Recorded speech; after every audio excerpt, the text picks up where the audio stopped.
Good evening. I'd like to call to order the Board of Education meeting of Bloom Carroll Local School District on February 8th, 2021. Mr. Big, roll call, please. Mr. Abbott? Present.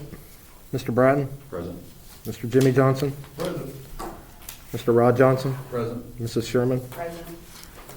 For the pledge of allegiance, led by Mr.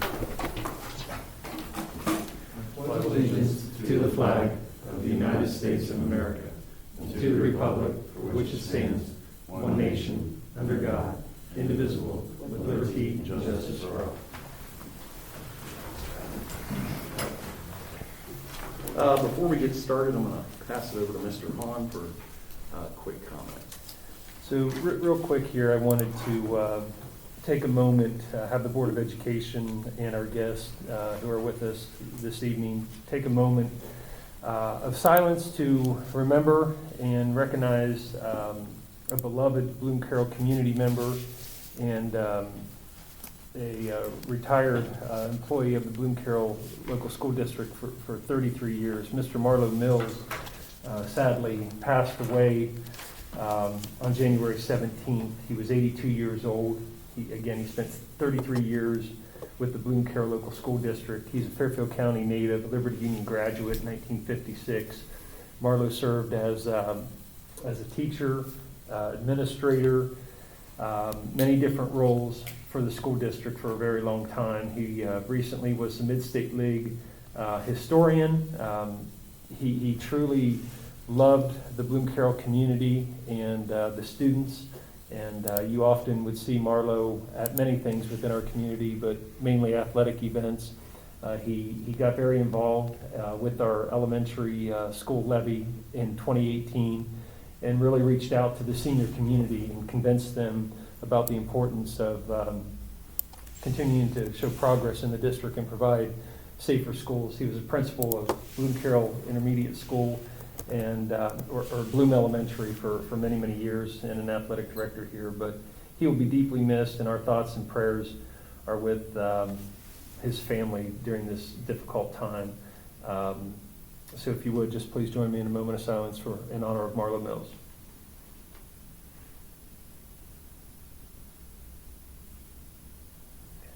Thank you. I'm going to turn it back over to Mr. Bratton. Thank you. Number 4 is approval of the agenda. I don't believe we have any changes. Anybody see anything? Can I get a motion for approval of the agenda? So moved. Second. Motion made by Mr. Abbott, seconded by Mr. Jimmy Johnson. Roll call, please. Mr. Abbott? Yes. Mr. Jimmy Johnson? Yes. Mr. Rod Johnson? Yes. Mrs. Sherman? Yes. Mr. Bratton? Yes. Number 5, approve the minutes from the January 11th, 2021 meeting. I did not see anything. Anybody else? I did not see anything. I will make the motion. I'll second. Thank you, Mr. Abbott. Motion made by Mr. Joe Abbott, seconded by Mr. Rod Johnson. Roll call, please. Mr. Abbott? Yes. Mr. Rod Johnson? Yes. Mr. Jimmy Johnson? Yes. Mrs. Sherman? Yes. Mr. Bratton? Yes. Number 6, hearing on the proposed calendar 2021-2022 school calendar. I think we have that in front of you. So, yeah, you can also see it on the flat panel in front of you here. So obviously we have collective bargaining agreement where the teachers, we have some requirements with dates. By November 1st, I provide some basic dates that are important to the school district for the teachers union. They then meet with a calendar committee and can propose one or more calendars. I then can meet with them again to kind of work out and find out what they are really looking for with the school calendar and what we feel in terms of management we need to see. And I honestly can tell you, I think this is probably one of the best school calendars we've had in the 8 years I've been here. And there's some things that we've learned from COVID that we're trying to implement into this calendar. There's not very many things we like about our experience with COVID the past 11 months, but one thing we did learn that we can apply to this elementary school, if you're looking at the calendar, specifically with your August dates, we felt that we needed a late start. Now the school is scheduled to be completed in May, late May. maybe into June, depending on how things continue to progress. The schedule's going to be very close.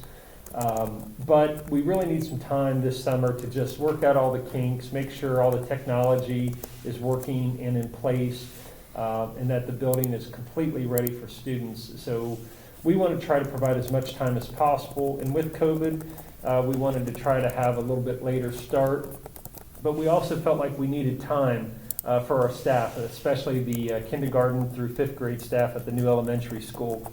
So what we have is we have 5 teacher PD days or work days on the proposed calendar, being on the 19th and 20th of August, and then the 23rd, 24th, 25th. This will really give teachers the time that we had this past year. Remember, we kind of extended some days to teachers for safety procedures, and moving into a new school, we felt that that would be very important. But what we're looking at is potentially starting school for grades 6 through 12 on August 26th, a Thursday. That would be a kind of a later start for us in late August. Now grades K to 5 would be a little bit different. On August 26th, we would be looking at grades 1 through 5, last names A to K to start. And then the next day, on the 27th, we would have students in grades 1 to 5 with the last name beginning with the letters L through Z. And that is because we have an entirely new layout, new bus procedures, new parent drop-off procedures. We have restroom procedures we have to put in place with the elementary students.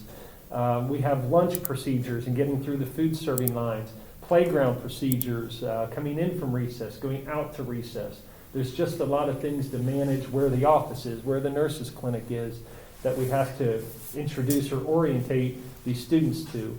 So the teachers and I really agree that we need some more time there at the beginning of the year with the elementary. And then with kindergarten, the first 4 days we're always doing kindergarten assessments. So you're looking at the 26th and 27th kindergarten appointments for the parents and the students to be assessed. And then the 30th and 31st would also be assessments. Then you're looking at September 1st as the first staggered start day for kindergarten. So half the kindergarten would start on the 1st, the other half would come in on the 2nd, a Thursday, and then all kindergarten students would begin on September 3rd, which is a Friday. They then have a 3-day weekend. Their little ones will be tired. They have a 3-day weekend, and they get going with a 4-day week after Labor Day. But again, our middle school and high school, grades 6 through 12, would start on the 26th, and then we kind of stagger grades 1 to 5, and we stagger kindergarten as we typically do in a year. As you continue to look, we do have professional development built in September, the county-wide PD day. We have 3 days for fair, which is pretty standard.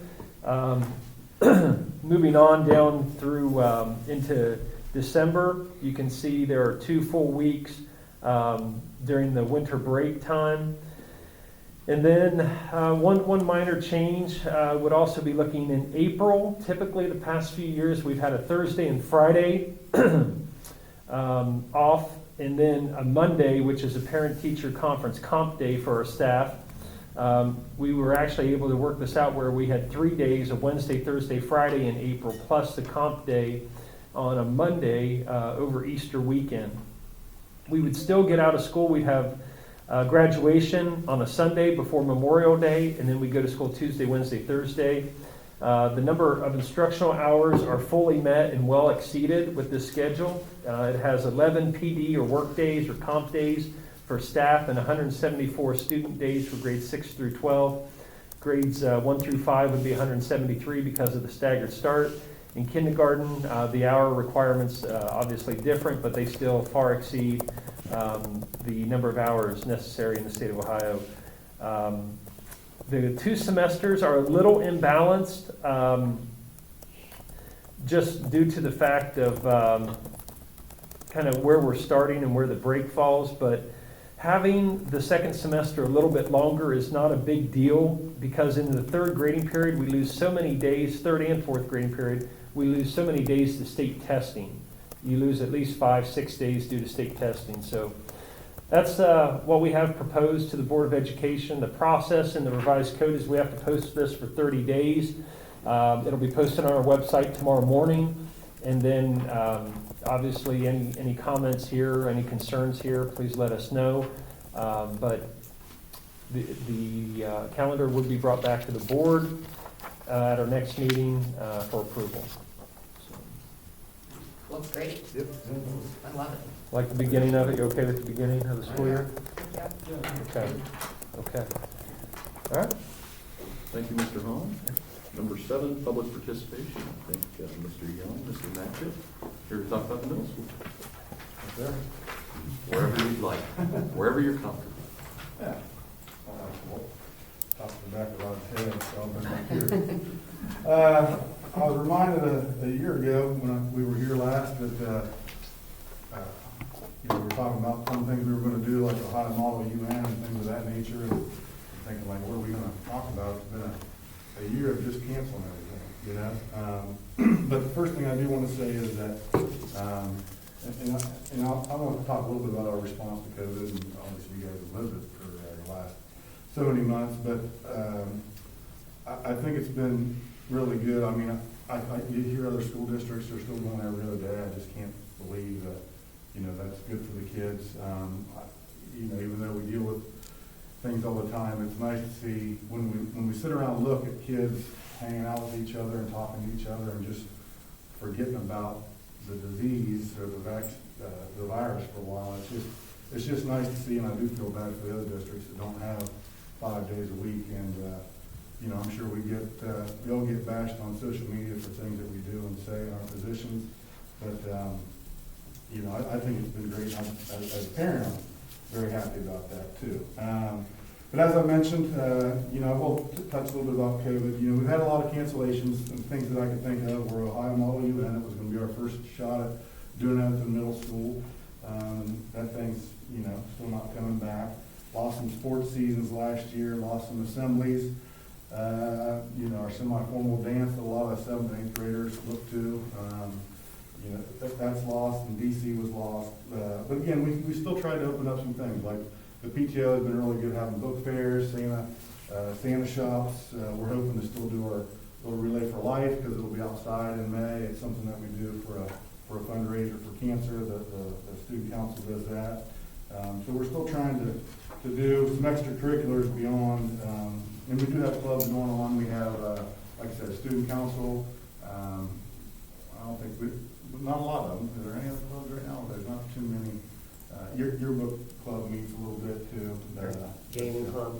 Yeah, we have an online game club now, like EA Sports and video games. Mr. Powell did that too. So we have some fun stuff. Some things that we found along the way that are actually probably good to continue is split lunches. We've had completely solid booked that cafeteria of kids last year in 7th grade, the 8th grade group that's big. And this year with COVID, we split them into 2 groups where half would go to their recess and then half of them would eat. And believe it or not, they get done eating in 17 minutes. And some of them are done eating 5 minutes before that, So 17 minutes is plenty of time for these guys to throw down the food. And then, we had a lot less problems at recess and things like that. And, less reports of kids picking on other kids, which is always good for me, Mr. Matchett.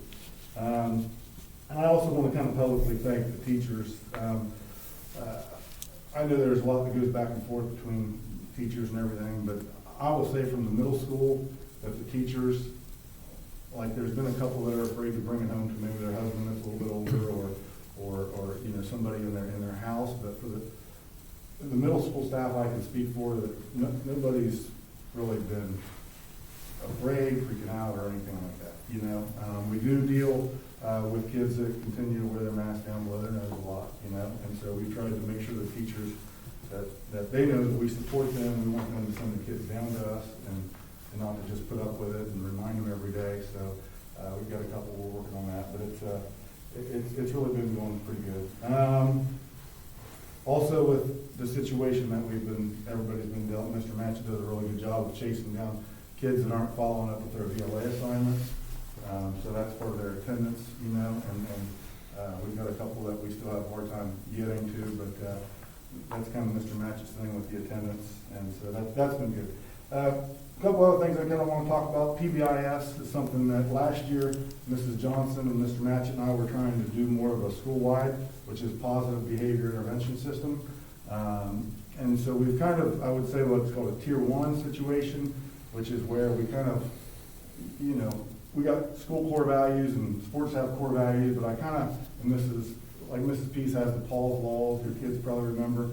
And I thought a lot about this, like what do I want kids to really remember to be successful as they go forward.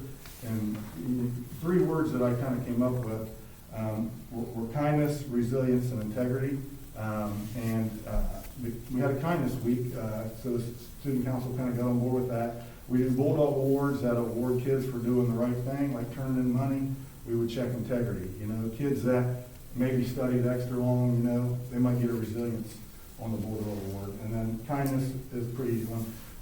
So for kindness week, student council, there's a video. I don't know if your kids, they probably weren't as excited about it as I was, but Mrs. Dysel got a message from Campy Russell, hopefully you know who he is, if you don't.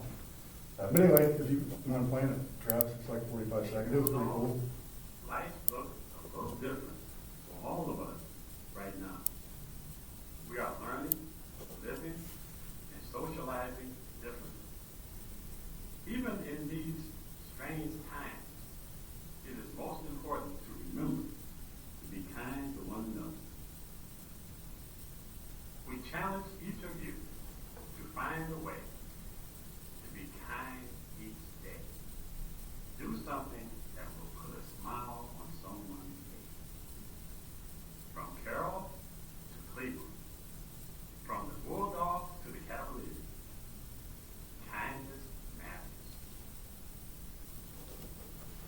Now, LeBron is still there, we might have got him, but, you know, Campy's even a little bit before my time, but it was kind of a neat thing to see, and so that was nice. Also, besides that, I just kind of wanted to finish up with a couple things that we have on our table. You've probably been informed of most of them.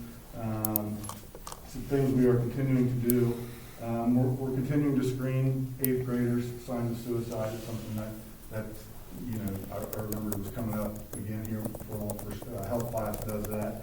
So, you know, we're still trying to incorporate some mental health aspects.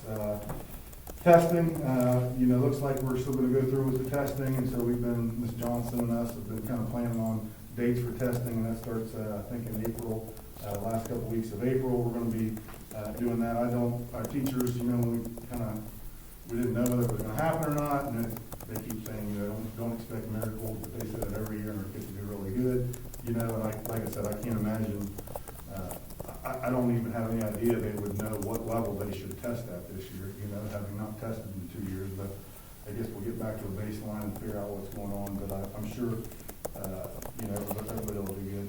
I am excited about, I think you guys have heard about the Career Connections class that's coming from the Career Center next year. I think it's been discussed, but I used to work at the Career Center, and they go out to some middle schools and they try to get kids before they get there, not to just recruit them to a career center, but to just teach them about all the different career clusters out there. You know, I got a freshman in college that's probably going to change their major 3 or 4 times. I got a junior that, you know, is starting to actually think a little bit about what she wants to do. So I think just showing them what's out there is a good idea. And I'm excited about that class. That'll be next year. And I don't know. I guess I'm just ready for a year where we don't have to worry about COVID, hopefully. That is true. But anyhow, I appreciate all you guys' support, ladies, and it's awesome. So I don't know. Any questions or anything? But that's what I got. Great job. Great job. Thank you so much. Good stuff. Thank you, Mr. Young. Continuing on, number 8, Mr. Bigham, treasurer recommendations and report. Okay, item A is approve the January financial statements. Total expense $11,860,084.31, including $6.415 million in SCOIC expenses. As is customary, you have the financials in the packet. Page 16 talks about, from an executive summary standpoint, the third of the fourth income tax distributions that we received in January, encompassing collections from October through December. You can see there the gross total when compared to the same exact collection a year ago was almost exactly the same, just 0.5% lower.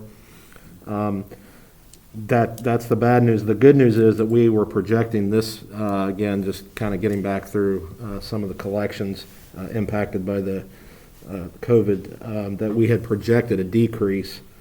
So actually, this amount collected was a little over $82,000 higher when you compare it to what we had forecasted, so that's good. The other part here, just a couple of funding, the updates from the state's perspective. You probably can getting some emails on this, and we can certainly touch on this in more detail perhaps in a planning session. But one thing I wanted to bring your attention to is Governor DeWine signed an executive order partially restoring the original reduction amounts that we sustained back in May of 2020, if you recall. Beginning in February, we've actually already gotten the first payment. Districts will recover a portion of the funding reductions. You can see there, again, if you recall, our original reduction, $430,744, or a little over 8%. In this order, for us, will restore $217,624 of that. None of that was included in the forecast because I didn't think it was, at the time, a responsible forecast to assume that was going to be restored. This is kind of a surprise, quite frankly. So our revised funding reduction, you can see it there.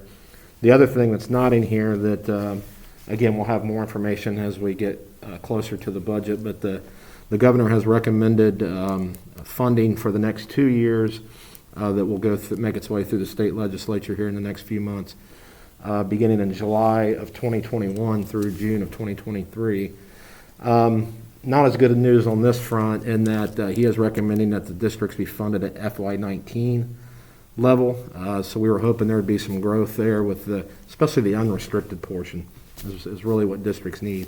The only increases in funding that he is recommending is back in the student wellness. If you recall, that was new with this last budget. We currently receive a little over $148,000 a year in student wellness.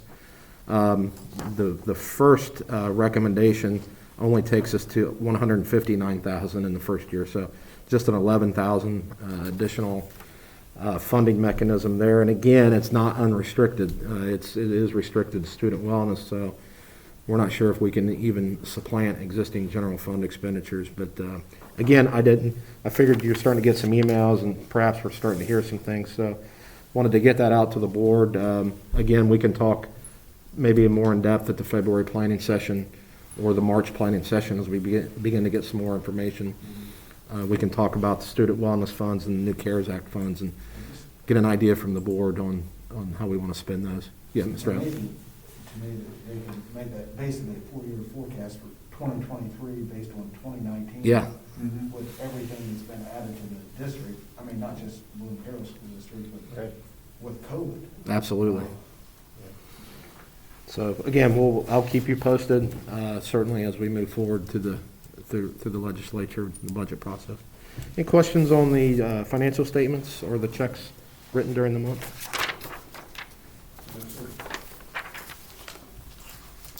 I'll make a motion here. Can I get a second? I'll second. Motion made by Mr. Bratton, second by Rod Johnson. Roll call. Mr. Bratton? Yes. Mr. Rod Johnson? Yes. Mr. Abbott? Yes. Mr. Jimmy Johnson? Yes. And Mrs. Sherman? Yes. Item B is approve the amounts and rates as determined by the Fairfield County Budget Commission, authorize necessary tax levies, and certify them to the county auditor. General fund, this is on page 30. General fund has 20 effective mills to be collected.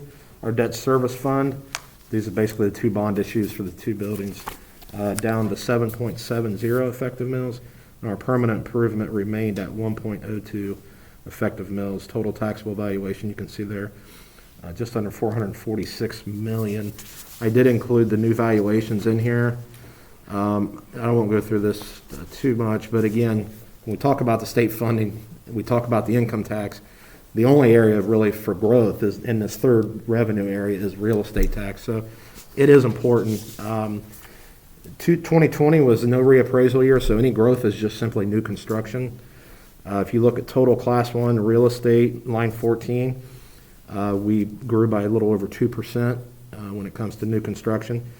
That was more than what we had forecasted. So if you look in column M, that's the difference revenue-wise based upon the new valuations as compared to the forecast. Class 2 doesn't change much each year, commercial, industrial, just a little over projections. Public utility actually decreased, and we were not anticipating that due to depreciation of the pipelines and some of those depreciable assets. So that's actually was less than what we had projected. So if you go all the way down to the total valuation, really close to what we had thought, just under 42,000 off there on the projections.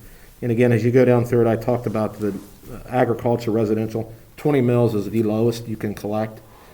So as a real estate taxpayer in this district, we can't collect under 20 mils. That's as far back as it can get rolled back. You see the two bond issues, they dropped. One from 2009 dropped 0.20 mils, and the one that we passed just a few years ago dropped 0.10 mil. Again, as I told you, the permanent improvement remains at the same millage. So the homeowner is actually going to pay about 1% lower in taxes this year as compared to last year on the school portion. Obviously, there's other taxing entities that we're all paying into. But again, as we talk about the rollback, as the valuations rise, this is borne out here. As you see, our rates drop from year to year. The auditor does require the board to approve this for them to be able to collect at this millage rate. Any questions on the new millage rate or the real estate public utility tax values?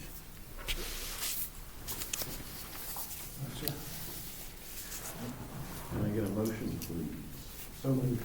Second. Motion made by Mr. Bill Abbott, second by Mr. Jimmy Johnson. Roll call, please. Mr. Abbott? Yes. Mr. Jimmy Johnson? Yes. Mr. Rod Johnson? Yes. Mrs. Sherman? Yes. Mr. Bratton? Yes. Item C, recognize the following donations to Bloom Carroll Local School District. We're very thankful to Mount Carmel Health System for donating 50 cases of germicidal cleaning spray, approximate value $3,079. Wow. Thank you. Thank you. Can I get a motion to So recognize? moved. I'll second. Motion made by Mrs. Sherman, second by Mr. Rod Johnson. Roll call, please. Mrs. Sherman? Yes. Mr. Rod Johnson? Yes. Mr. Abbott? Yes. Mr. Jimmy Johnson? Yes. And Mr. Bratton? Yes. And finally, there's no action vote on this, but if you recall in January, you authorized us to look at a refinancing on it was originally our 2009 bond. We refinanced it once in 13, and we were able to refinance a portion of it again here in 21. We refinanced $2,530,000 of our, again, the original 2009 bonds. And this sheet on page 32 is just the simplest form to show exactly, when you look at the new gross debt service as compared to the old, you can see those savings there in that third column of just under $40,000 a year. A dollar's not worth as much as in 10 years as it is now, so you do have to look at the present value factor of money there. But still, these are tangible savings that will, while it's not substantial, I think it's good enough to go through with the refinancing, which we did. And then as you look at the bond millage required to pay this off, obviously it'll be less because there's less debt there. So it'll be a direct savings to the taxpayers beginning next year when these bonds will be on the books. So I just wanted to update the board on that. That's all I had. Thank you, Mr. Brigham. Moving to number 9, old business. A, approve the following policies as presented 1 through 10. Any questions? Nope. Can I get a motion, please? So moved. Second. Motion made by Mr. Abbott, second by Mrs. Sherman. Can I get a roll call, please? Mr. Abbott? Yes. Mrs. Sherman? Yes. Mr. Jimmy Johnson? Yes. Mr. Rod Johnson? Yes. Mr. Bratton? Yes. Number 10, superintendent's recommendations and reports. Mr. Hall. Okay, so again, just our thoughts go out to the Mills family and everybody impacted by the passing of Marlon Mills. I wanted to kind of expand on our moment of silence earlier and let you know that I have been approached and I have my own thoughts about it as well. And following board policy, I have asked Mr. Little to form a committee. The athletic boosters approached us, and we had been wanting to do something, and when the time is right, working with the Mills family, when we can celebrate and honor Marlo in a better way, we certainly will. But we have some options and some things, and the athletic boosters, as you know, has been wanting to really move forward with a press box replacement that they would like to fund the actual press box itself. And we really feel that probably in the spring of '22, this is something we can move forward with. But the athletic boosters would like to start a fund campaign to help support this project. And one thing that they would like to be able to do is to tell the community that you're making a donation potentially to the Marlo Mills press box at Carl Fell Stadium. We do have policy on the naming of facilities, and I would fully support this. We will see what the committee, will go through the process as outlined in the board policy, and they will present it to me. I do expect to sometime this spring bring that to the Board of Education as a proposal to name a new press box project after Mr. Mills, and that way the athletic boosters can communicate that in their campaign drive for that press box. So just wanted to kind of put that on your radar a little bit as well. If any concerns, please come to me, but it's policy FF and regulation FF-R in terms of naming of our facilities or parts of facilities. The second thing, obviously, I want to take a moment on behalf of the Bloom Carroll School District to recognize Black History Month and the importance of teaching and celebrating the contributions and the history of African Americans in our country. And we are at all levels emphasizing and researching and learning and writing and reading and presenting about African American historical figures and events. So obviously I wanted to take a moment to communicate that, as February is Black History Month. Also, to give you an update on the COVID educator vaccination plan, as you know, the Ohio Department of Health and Governor DeWine has prioritized the importance of schools being opened, and the goal is March 1st to have all schools open across the state at some level. And obviously, I think we all know and have learned and have been reminded that schools being open and children being in school is extremely important under any circumstance, as safely as you can, as much as you can. And I don't think our country can fully recover until all schools are open, and there's a lot of students in urban areas of our country that are not going to schools, and those students are being impacted. Our students here are being impacted with the limited schedule that we're on, losing 45 minutes a day of student instruction. So we all want to get back to some level of normalcy, and I think getting kids in schools allows our nation to function better in the long run. So we have been assigned to week 4, which is the week of February 22nd. And this is a tentative plan, but the Fairfield Department of Health is working with Fairfield Medical Center to administer vaccinations to educators in our county that would choose to receive the vaccination. We are tentatively scheduled for Thursday, February 25th to receive our first dose, and then our staff members that are choosing to receive the vaccine would also be scheduled 21 or 28 days later, which would be the 18th of March or the 25th of March, depending on which vaccine the county receives the week of the 22nd. They won't know until they receive it. But we do know the first dose for Bloom Carroll is Thursday the 25th, and it's tentatively scheduled between 12 to 1:30.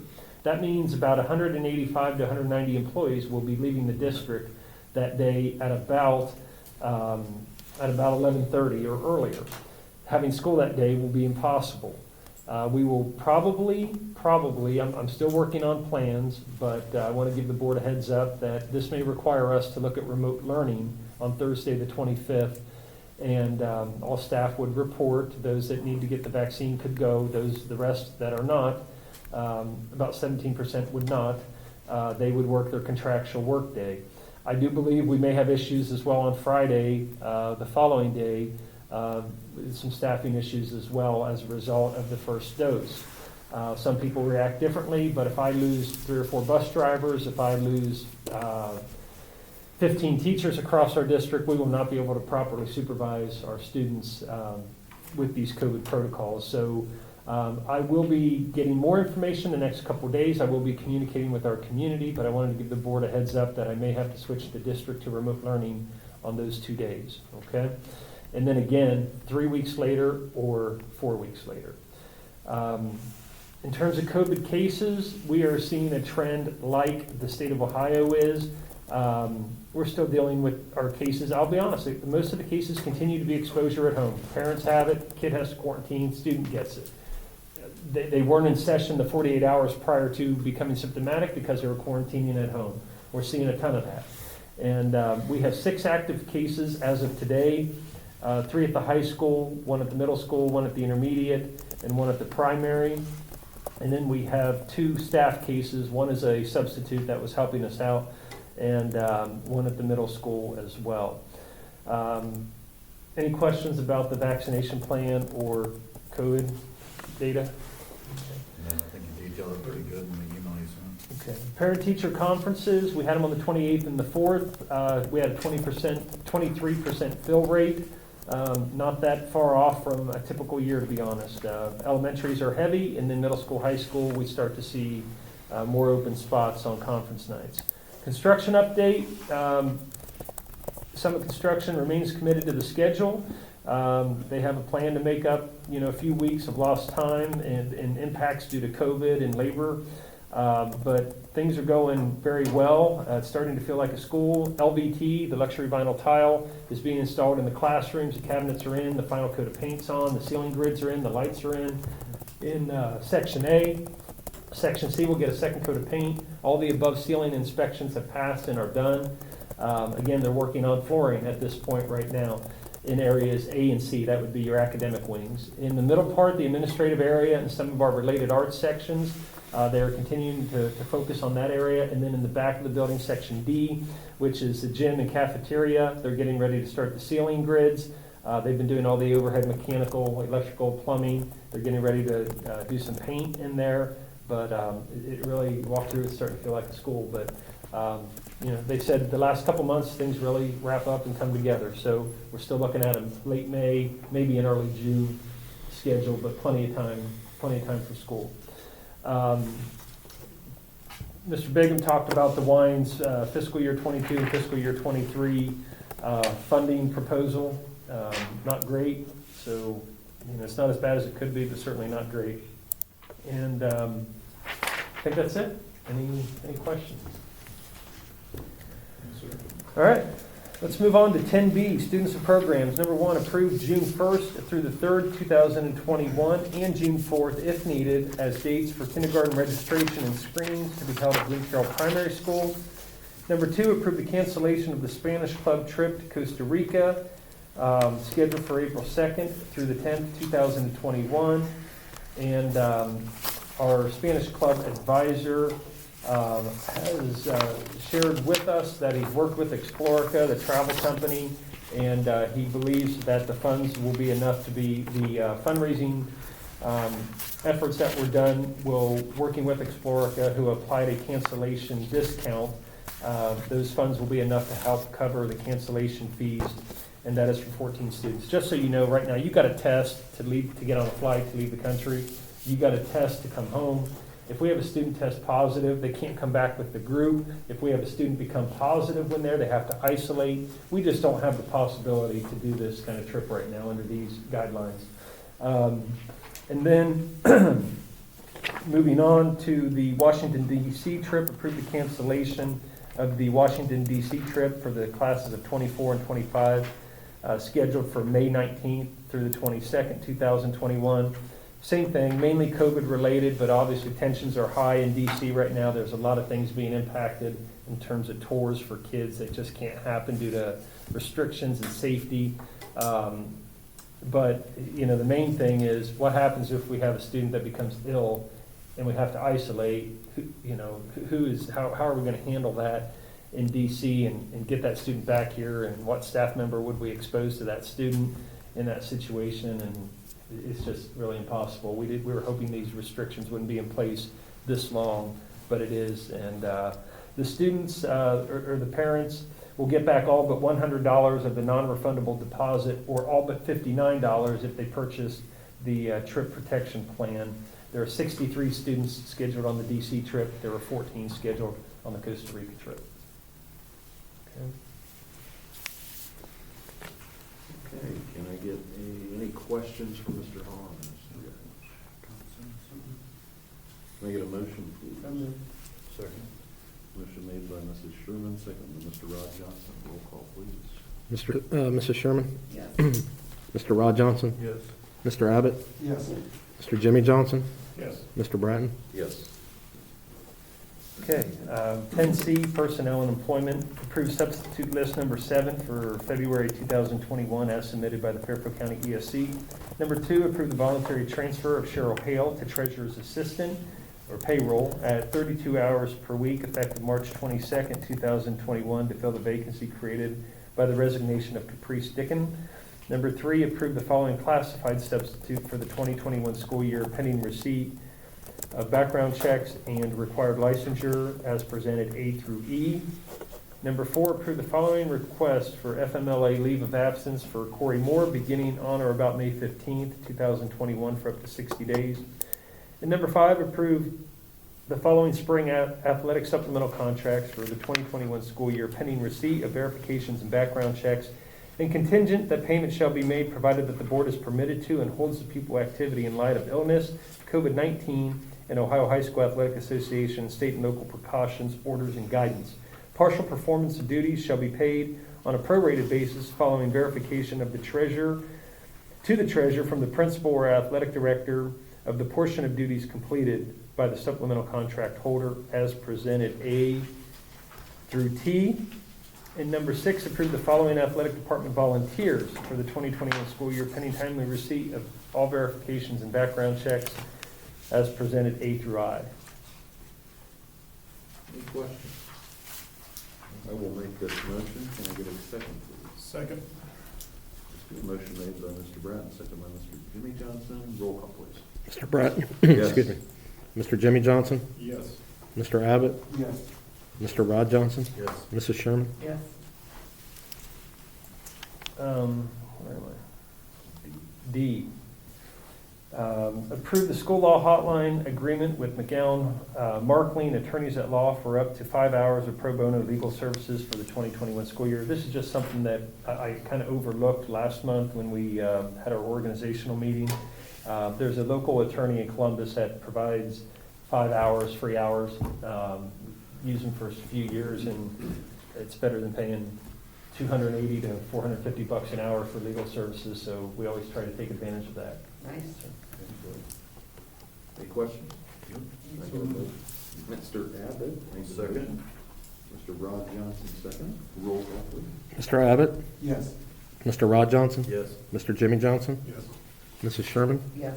Mr. Bratton? Yes. Okay, nothing under E, nothing under personnel resignations and retirement, and Mr. Bratton, back to you for new business. Were there any new business? Anyone else? Yes, sir. Good. Number 12, board reports and information. Facility management, Mr. Abbott, Mr. Rod Johnson. Nothing further. Nothing further.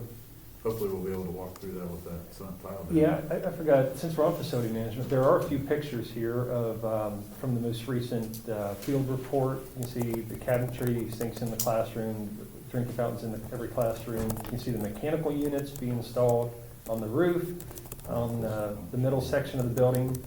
The media center stairs were poured this past week. You can see this is the office area. There will be cabinetry here with 2 secretary stations, and then it kind of goes back into administrative areas there. So they're finishing drywall and overhead work. The brickwork is pretty much done on the outside at this point. They need to wash it when the weather's right. Generator's been set, and they're working on the downspout drains to tie those into the storm sewers coming off the roof. So that's... When can we take it to work? Really, anytime you guys want, if we I wanna go go. together, you know, I don't know, I'll have to check, I have to call a board meeting, but honestly, Friday morning's if fine. you want to stop out on a Friday at 9 o'clock, just let me know. You can stop out anytime during the day, I'll just give them a heads up. I've got hard hats and vests, and we're gonna have a good time walking through it. Okay. So just We let me I'd know. love to We're see done it. by like, what, 9:30 typically? Yeah, I mean, maybe on a Friday, We have like a meeting every 2 weeks. yeah, this Friday, we have a meeting at 9, a Yeah. progress update, and We usually walk through. walk Well, through. if you go, text me, I'll go. I will. I can go there. Yeah, I'd love to see it. Okay. Awesome. Personnel labor management, Mr. Jimmy, Nothing new on this side, other than we already talked about. OSBA reps, Mr. Rod Johnson. Mr. Jimmy. Not Not this time. Spring conference is coming up. If anybody wants to join. virtual, isn't Yeah, virtual. Policy, Mrs. Abbott, Mrs. Sherman. it? Not since last time. Safety, health, and wellness.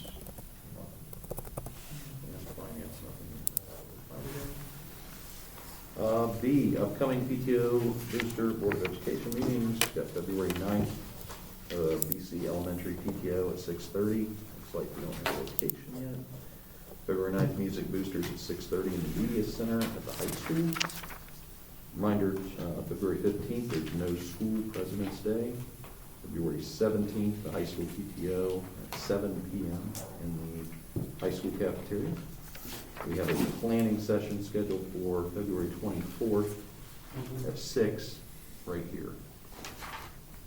On, another reminder, March 8th, no school. Teacher Professional Development Day. March 8th is also another regular meeting at 6 p.m. in the intermediate gymnasium. And before that, we've got the Records Commission meeting at 5:45. And then, another one on the 8th, Athletic Boosters at 7 p.m. in the middle school cafeteria. Number 13, adjourn recess. Can I get a motion? So moved. Second. Motion made by Rod Johnson, seconded by Mrs. Sherman. Roll call, please. Mr. Rod Johnson? Yes. Mrs. Sherman? Yes. Mr. Abbott? Yes. Mr. Jimmy Johnson? Yes. Mr. Brown? Yes. Item 6